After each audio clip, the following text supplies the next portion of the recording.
মণিপুৰৰ জিৰিবামৰ জাউৰাডৰ 6গৰাকী মেইতেই শিশু আৰু মহিলাৰ হত্যাৰ প্ৰতিবাদত মণিপুৰৰ লগতে দেখা গৈছে যে কাছাৰ জিলাতো তীব্ৰ প্ৰতিবাদ চলি আছে। প্ৰতিদিনেই কাছাৰ জিলাৰ বিভিন্ন প্ৰান্তত মেইতেই লোকসকলে প্ৰতিবাদী কাৰ্যসূচী পালন কৰি আছে। আৰু মই বৰ্তমান উপস্থিত আছো কাছাৰ জিলাৰ লক্ষীপুৰ চহৰত। আৰু অসম মণিপুৰ যি সীমান্ত চহৰ লক্ষীপুৰ, এই লক্ষীপুৰ চহৰত আপোনালোকে দেখি আছে যে এইদৰেই শ মেইতেই পুৰুষ আৰু মহিলাসকল ইয়াতে একত্ৰিত হৈ এই ঘটনাৰ যি 6গৰাকী শিশু আৰু মহিলাৰ যি হত্যা হৈছে, এই হত্যাৰ প্ৰতিবাদত তেওঁলোকে ইয়াতে এক প্ৰতিবাদী কাৰ্যসূচী ইয়াতে পালন কৰি আছে। আপোনালোকে দেখি আছে যে ইয়াতে মহিলাসকল লগতে পুৰুষসকল তেওঁলোকে ইয়াতে উপস্থিত হৈছে। হাতত মোমবাতি লৈ তেওঁলোকে এইদৰে যি এক হত্যাকাণ্ড সংঘটিত হৈছে, 6গৰাকী শিশু আৰু মহিলাৰ যি হত্যাকাণ্ড সংঘটিত হৈছে তাৰ প্ৰতিবাদত তেওঁলোকে ইয়াতে দেখা গৈছে যে এক প্ৰতিবাদী কাৰ্যসূচী পালন কৰি আছে। আৰু চুবুৰীয়া যি মণিপুৰ ৰাজ্যৰ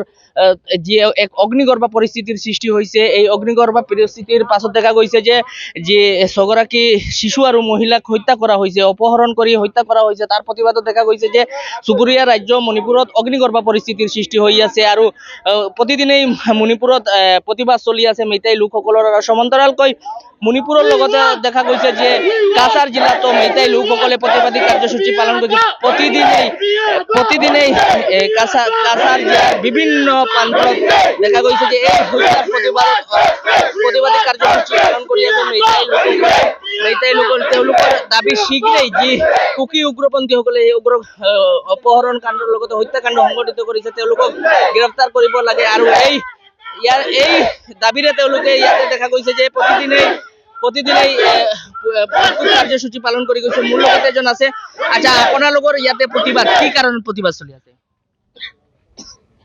এই জিৰিবামত যে নৃশংস হত্যাকাণ্ড যে চলিছে, যে কিছুমান উগ্ৰপন্থীবিলাকে যে নিখন্ত আমাৰ জিৰিবামৰ মেইতেই জাতিৰ সৰু বাচ্চাৰ পৰা লৈ কেনে যে বোৱাৰী আছে, বাচ্চা আছে আৰু বুঢ়ী এজন মাইকী, তেখেতক চবকে মানে কিডনেপ কৰি কেনে যে গেং ৰেপ কৰি কেনে যে আপোনাৰ ডাইৰেক্ট ব্ৰুটেল কিলিং কৰি যে বৰাক ৰিভাৰত মানে সিহঁতে যে পেলাই থৈ গৈছে, এইবিলাক নিৰ্মমভাৱে যে হত্যাকাণ্ড যে কৰিছে, এই হত্যাকাণ্ডৰ কাৰণে প্ৰতিবাদ কৰাৰ কাৰণে আমি মমবাতি জ্বলাই কেনে আমি গোটেই ভাৰতবৰ্ষ আৰু গোটেই পৃথিৱীক আমি জনাব বিচাৰিছোঁ যে এইবিলাক হত্যাকাণ্ড কৰা মানুহবিলাক টোটেলি সংৰক্ষক তেখেতক মানে শেষ কৰি দিব লাগে, নিউট্ৰেলাইজ কৰিব লাগে।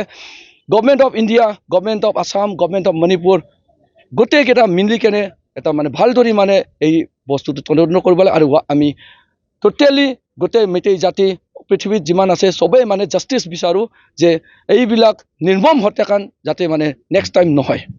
হয়, নিশ্চয়কৈ এইদৰে দেখা গৈছে যে মণিপুৰৰ লগতে কাছাৰ জিলাতো প্ৰতিদিনেই তীব্ৰ প্ৰতিবাদ চলি আছে। মেইতেই লোকসকলে তেওঁলোকে এই ঘটনাৰ প্ৰতিবাদ জনাই আছে। যি 6গৰাকী শিশু আৰু মহিলাৰ হত্যাকাণ্ড সংঘটিত হৈছে, অপহৰণ কৰি লৈ গৈ তেওঁলোকক হত্যা কৰি বৰাক নৈত পেলাই দিয়া হৈছে। আৰু এই ঘটনাৰ প্ৰতিবাদত দেখা গৈছে যে চুবুৰীয়া ৰাজ্য মণিপুৰত প্ৰতিদিনে প্ৰতিবাদ চলি আছে। অগ্নিগৰ্ভ পৰিস্থিতিৰ সৃষ্টি হৈছে মণিপুৰৰ জিৰিবাম সহ সমগ্ৰ মণিপুৰ ৰাজ্যত। আৰু মণিপুৰৰ লগতে দেখা গৈছে যে কাছাৰ জিলাত প্ৰতিদিনেই প্ৰতিবাদ চলি আছে। হত্যাকাণ্ডৰ প্ৰতিবাদত দেখা গৈছে যে প্ৰতিদিনেই কাছাৰৰ বিভিন্ন প্ৰান্তত প্ৰতিবাদী কাৰ্যসূচী পালন কৰি আছে মেইতেই লোকসকলে। তেওঁলোকৰ এটাই দাবী, শীঘ্ৰেই যিসকল হত্যাকাৰী আছে শীঘ্ৰেই এই হত্যাকাৰীসকলক গ্ৰেপ্তাৰ কৰিব লাগে।